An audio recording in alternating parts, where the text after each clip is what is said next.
What's up, guys? SirAllAboutMusic here, and I know I just uploaded a video saying, I probably wasn't be able to get videos up all that often.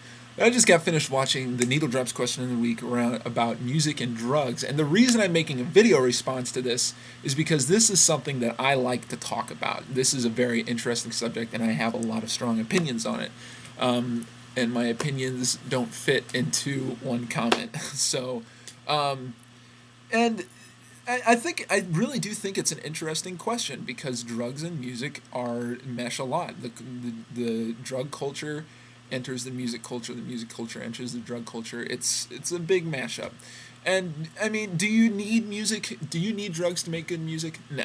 Absolutely not. Drugs are not required to make great music. In fact, there's probably more music that's been made sober, more good music that's been made sober than good music that's been made while someone's been under the influence of something.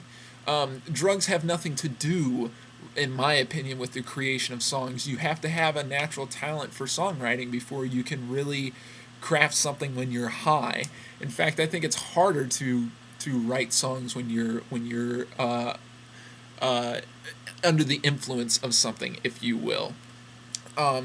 Just because you're more creative when you might be on a certain substance does not mean that you're going to put out good stuff. I mean, creative songs do not necessarily equal good songs.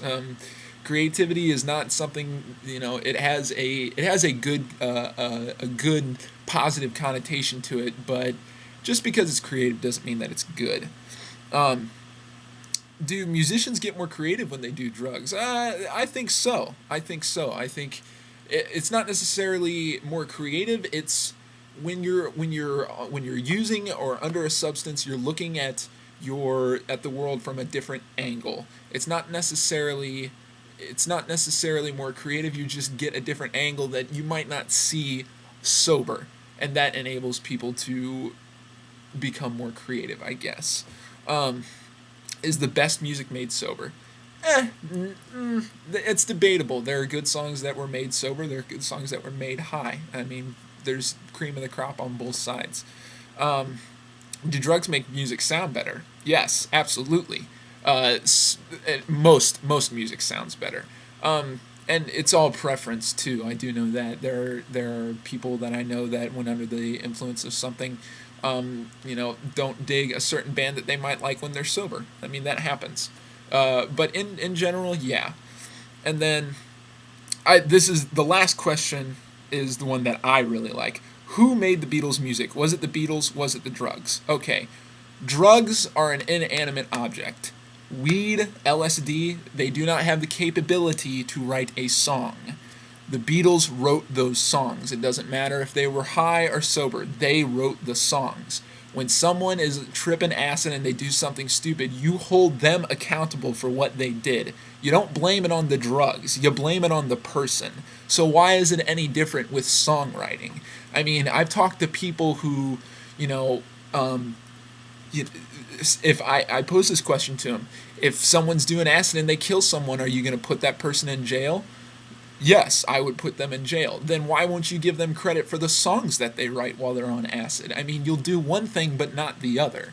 I think that's ridiculous. I think it's ridiculous. If someone is under the influence, there's nothing special about it. They're just looking at the whole songwriting process at through a different creative lens, through a different lens entirely, from a different angle. It doesn't mean that they're special. I mean, bands that use drugs aren't even special. They just use drugs. Who cares? As long as they put out good music, I don't care what drugs they use.